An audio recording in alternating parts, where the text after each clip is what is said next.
Jeff Marek, host of the NHL and Sportsnet, the CHL and Sportsnet. Marek versus Wyshynski. Stop it. Stop. Just Jeff's here. How you doing, Mr. Blair? I'm good, Mr. Marek. How are you? Don't have to read the business card. I'm good. Yeah, interesting acquisition. You know, the one thing, and it was great listening to Corey break it down too. I'm curious to hear Claude Lemieux a little bit later on in the program as well, his agent. The one thing that really helped the Florida Panthers specifically with all those young kids, right? Whether it's Bukestad, whether it's Barkov, it go right up and down the lineup. Jonathan Huberdeau. One of the things that really helped all those kids was staying in games. Mm-hmm. And that's why I thought the Roberto Luongo acquisition by Dale Talon was so brilliant. Because, you know, was it a team that was headed to the playoffs when they acquired him? Well, no, probably not. There's still a lot of kids that needed to develop. But how are you going to develop if you're out of the game by the midway point of the second period? Like, you need a goaltender to keep you in games, to let those players feel what it feels like to play a full 60-minute game, and you're not out of it. I mean, how long have we talked about the Edmonton Oilers and their goaltending woes are well documented? You know, well, Edmonton, you know, just try to make it, you know, respectable here, boys. Try not to get the barn doors blown open wide here, boys. You know, I think when you go out and make an acquisition like Frederik Andersen, I think what you're saying to that entire team is, one, what you're hinting at, which is it becomes more of a magnet for free agents, hello, Steven Stamkos. And two, it gives the Maple Leafs and those kids a chance to be in a game for a full 60 minutes. Mm-hmm. Well, and that is, you know, as Corey Hirsch and I said, at some point you want to say to your players that all your hard work, everything you've done, you know, we value it. You know, we've got a guy who's going to who's going to have your back, so to speak, in goal. I think it's a sign, obviously, that this team is the teardown has ended. It's all about building up again. But I'm wondering, you're bringing a guy in from Anaheim, not the hottest hockey market in the planet, certainly in terms of media scrutiny.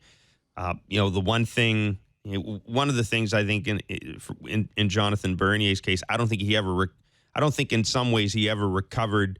His image ever recovered from that Nelson Mandela slip at the fundraiser. In a lot of ways, people kind of looked at Jonathan Bernier from that point on, quite frankly, as being a bit of a dolt. James Reimer, whatever you may think about him, I thought had a great temperament for playing hockey in Toronto. Totally. For a goaltender. You know, got it.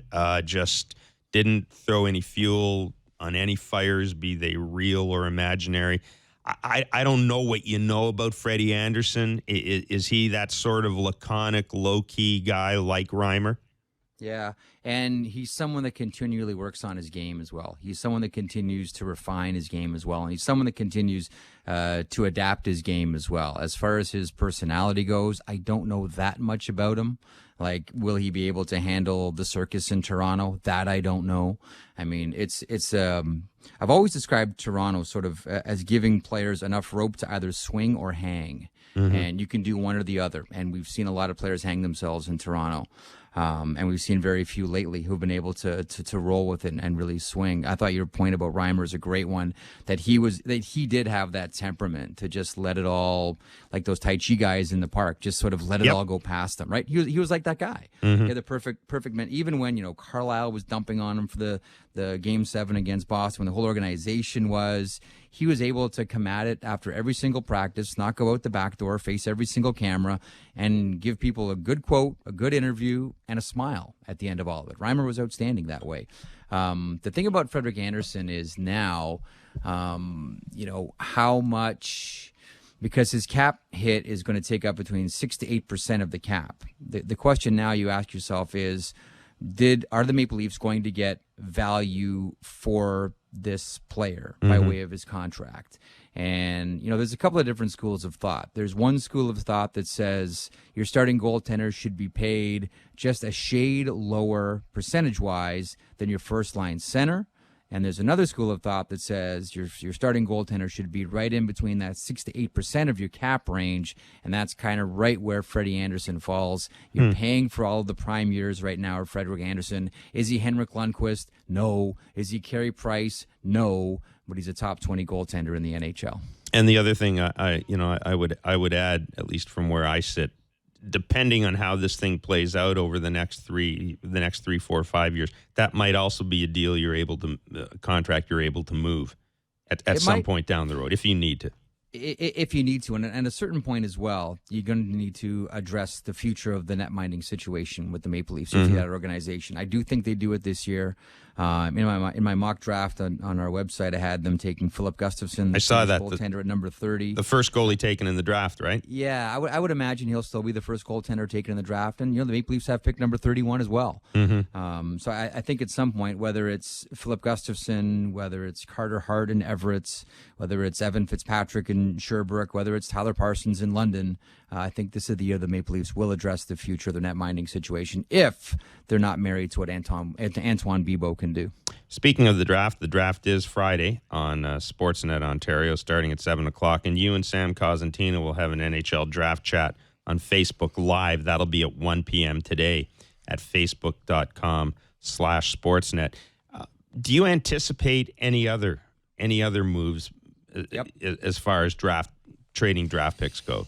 I think everyone is sort of, from pretty much day one, when we saw the lottery balls fall, everyone said, well, there's no way Edmonton's going to hang on to that 4th overall pick. And they still might not. If they do, they'll probably take Matthew Tkachuk. But there's no guarantee that Edmonton hangs on to it at 4. Just like there's no guarantee that Columbus hangs on to the number 3 pick. Jesse Puljujarvi will be the number 3 overall player selected.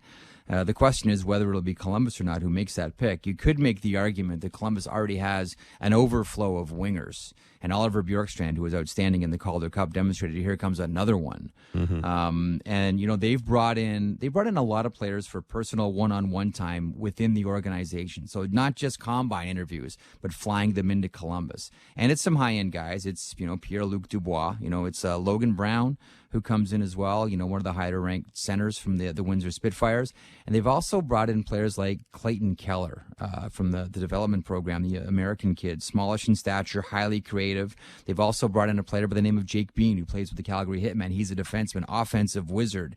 They've brought him in. He's not going to be a top 10 pick, nor will Clayton Keller probably. So what that indicates, I think, to a lot of people is the Columbus Blue Jackets are investigating what is available should they decide to trade down and get themselves out of the top 10 and pick up assets along the way. Would they want to bring in a Clayton Keller? Would they want to bring in a Jake Bean? The center position and the defense position, still 2 areas for Jarmo Kekalainen and John Davidson still to shore up with this organization. So I don't think that Columbus is married to number 3, and I don't think Edmonton's married to number 4.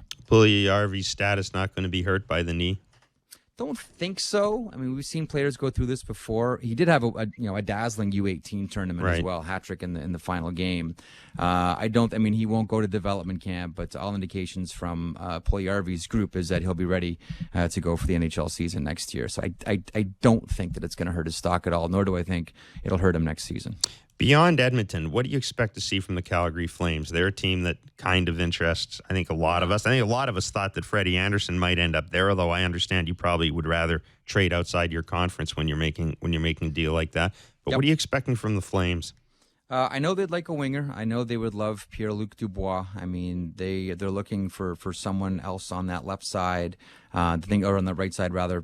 Pierre-Luc Dubois is a player who, at the beginning of the season with Cape Breton, may have been on the most dominant line in the CHL with the 2 Russians, Svechnikov and Lazarev. And then halfway through, when they started to pull in players for a President's Cup run, they brought in Mikhail Jolie from Rimouski. All of a sudden, they moved him to the middle. And Pierre-Luc Dubois has never played center, Jeff, a day in his life. He's only been a winger.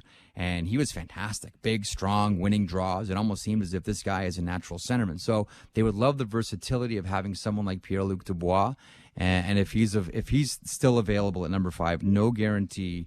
Number 6 rather. There's no guarantee he still will be. Vancouver may jump up and grab him at 5, but I think if you're the Calgary Flames, that's what you're trying to address right now. Bringing in a big, strong winger, and you've heard Brian Burke publicly talking about players they want that are big, that are strong, that are physical. That's Pierre-Luc Dubois, the Cape Breton Screaming Eagles.